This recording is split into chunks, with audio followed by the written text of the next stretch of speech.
Ever wonder how our ancestors dealt with diseases without the benefits of modern medicine?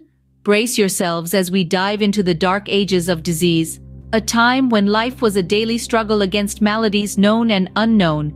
The era of the medieval period was a breeding ground for diseases due to the living conditions. Streets were often filthy, sanitation was practically non-existent, and personal hygiene was, at best, an afterthought. Medical knowledge was also incredibly limited. Theories of disease transmission were often based on superstition rather than science. Treatments ranged from the benign to the downright deadly, often exacerbating the suffering of the afflicted. The lack of understanding about bacteria and viruses meant that epidemics would spread rapidly and unchecked, decimating populations. And now, let's delve deeper into this grim chapter of human history. Starting at number 5, we have a disease that strikes fear in the hearts of many, even today. The Bubonic Plague, also known as the Black Death, was one of the most devastating pandemics in human history. This deadly disease had a laundry list of dreadful symptoms that left its victims in a state of agonizing discomfort and, quite often, led to a swift and painful demise. The first signs of the plague usually appeared within 1 to 7 days after infection. The initial symptoms were quite ordinary, often mistaken for a common cold or flu. Fever, chills, weakness, and fatigue were the usual suspects.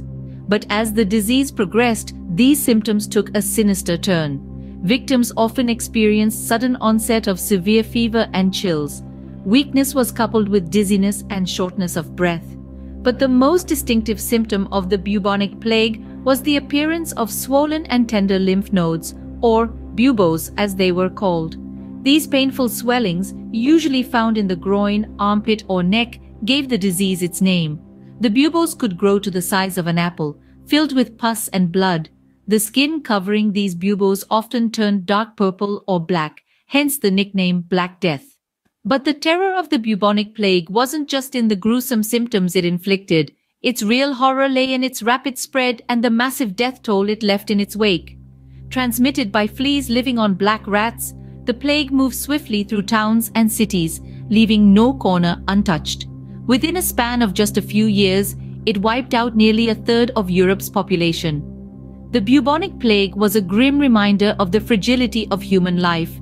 It showed us how a tiny bacterium hidden in the bite of a flea could bring the mightiest empires to their knees. Moving on, our fourth most terrifying medieval illness is one that attacked the skin. This disease was not just a threat to the physical body, but also brought with it a social stigma that made life even more unbearable for its victims. But that's a tale for the next segment. Leprosy, a slow-progressing bacterial disease, was a common sight in medieval times.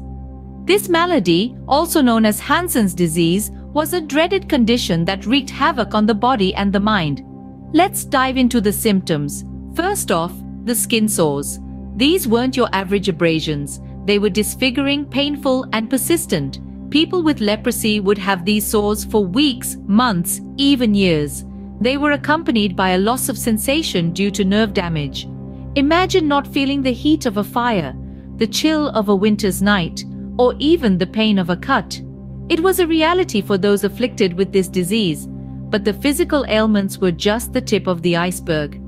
The muscle weakness brought about by leprosy was debilitating. It could affect the hands, feet, and facial muscles, making everyday tasks a challenge. Eating, walking, even talking became Herculean tasks. The loss of strength coupled with the nerve damage often resulted in visible disfigurement and disability. Now let's delve into the social aspect of this disease. The stigma attached to leprosy was immense. In a time when diseases were often seen as divine punishment, leprosy was considered the most severe of all. Lepers were shunned, ostracized, and often banished to leper colonies. They were deemed unclean, both physically and spiritually, and their presence was believed to be a harbinger of bad luck. Imagine the loneliness, the isolation, the despair. It's a grim picture, isn't it? But it's important to remember that these perceptions were born out of fear and ignorance. Today, we know that leprosy is caused by a bacterium, and it's curable with modern medicine. It's a stark contrast to the bleak reality of medieval times. Next up, we have a disease that could turn a healthy person into a walking skeleton. Stay tuned to find out which disease made it to number 3 on our list of the most dreaded illnesses of the Middle Ages. Tuberculosis, or TB, was a silent killer in the Middle Ages. This formidable adversary was not as flashy as the Bubonic Plague or as visible as leprosy, but its impact was no less devastating. Disguised as a mere cough, it infiltrated the lungs of its victims, slowly consuming their health and vitality. The symptoms of TB were insidious and deceptive. A persistent cough was often the first sign of the disease, but many dismissed it as a common cold or a minor respiratory ailment. As the disease progressed, the cough turned severe, producing blood-streaked sputum, a horrifying sign that the lungs were under siege. The invasion didn't stop there. TB victims suffered from chest pain, as if each breath were a battle between life and death. The disease, relentless and merciless, ate away at their strength, causing them to lose weight rapidly. This consumption, as it was often called, was a cruel irony, for while the body was consumed by the disease, the appetite diminished, leading to further weakening. And yet, the true terror of TB lay in its invisibility. It spread quietly, without fanfare, moving from person to person through the very air they breathed. It was a specter that haunted crowded populations, thriving in the close quarters of medieval cities. Without effective treatments, TB was often a death sentence. The medieval world was not equipped to combat this invisible enemy. There were no antibiotics to halt its progress, no vaccines to prevent its spread. The most that could be done was to isolate the afflicted, but even this measure was often too little, too late. In the face of such a formidable adversary, the people of the Middle Ages were left to rely on superstition and prayer. They sought solace in the belief that their suffering was a test of faith, a divine trial to be endured. But for many, the trial ended in death, their lives claimed by this silent, relentless killer. Our second most horrific disease has a name that sounds like a curse from a witch. Tuberculosis, the silent killer of the Middle Ages, was indeed a curse, one that humanity would continue to battle for centuries to come. Dysentery, also known as the bloody flux, was a common and deadly disease during medieval times. Imagine the worst stomach upset you've ever had, then multiply that by 100. That's dysentery for you.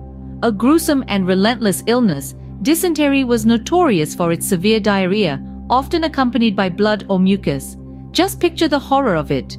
The disease would drain the life out of its victims, leaving them weak, dehydrated, and in severe cases, knocking on death's door. But the torment didn't stop there.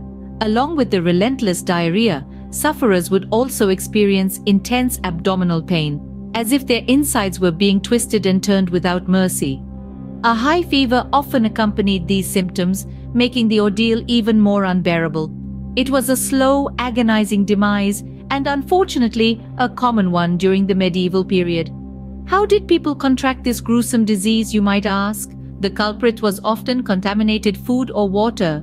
In an era where sanitation was not quite up to modern standards, dysentery spread like wildfire. The bacteria, or in some cases amoebas, would lurk in the water supply or food, waiting to wage war on the next unsuspecting victim's digestive system. And let's not forget the social implications of the disease. In a time when communal life was the norm, dysentery could tear through communities, leaving devastation in its wake. It was an illness that knew no social boundaries, affecting the rich and the poor, the young and the old alike. The grim reality of dysentery provides a stark reminder of the hardships our ancestors had to endure. It's a testament to the resilience of the human spirit that we've survived such trying times and emerged stronger and more knowledgeable, with a greater understanding of disease prevention and treatment. Finally, we arrive at the most terrifying illness of the medieval period. Smallpox, a highly contagious and deadly disease, was the greatest terror of the Middle Ages. It was an uninvited guest that arrived with high fever and severe fatigue, followed by a distinctive rash that spread across the entire body. This wasn't just a rash of inconvenience, but a painful one, filled with fluid-filled bumps that often left survivors horribly scarred. Smallpox was not a respecter of persons or communities. From the mightiest of kings to the lowliest of peasants, smallpox was an equal opportunity destroyer. Its wrath knew no bounds, decimating entire populations without a second thought. And yet, smallpox also played a pivotal role in the evolution of medicine. Its devastating impact spurred on the development of the first ever vaccine, a game changer that would ultimately lead to the eradication of this dreadful disease. These diseases serve as a chilling reminder of how far we've come in the field of medicine. We've journeyed through the dark ages of disease, exploring the top 5 most terrifying illnesses of the medieval period. We've delved into the horrors of the Bubonic Plague, leprosy, tuberculosis, dysentery, and smallpox. Each one of these illnesses showcased the terrifying symptoms that people had to endure in a time when medicine was far from advanced. In a world where we now have the knowledge and resources to combat such illnesses, it is crucial to appreciate the progress we've made in medicine. It serves as a reminder to not take our health for granted and to uphold good health practices. So let's stay curious, continue learning, and above all, remain grateful for the health we have today. If you found this journey through the dark ages of disease intriguing, don't forget to subscribe, like, comment, and share our video. Stay tuned for more fascinating topics from whatever top 5 videos.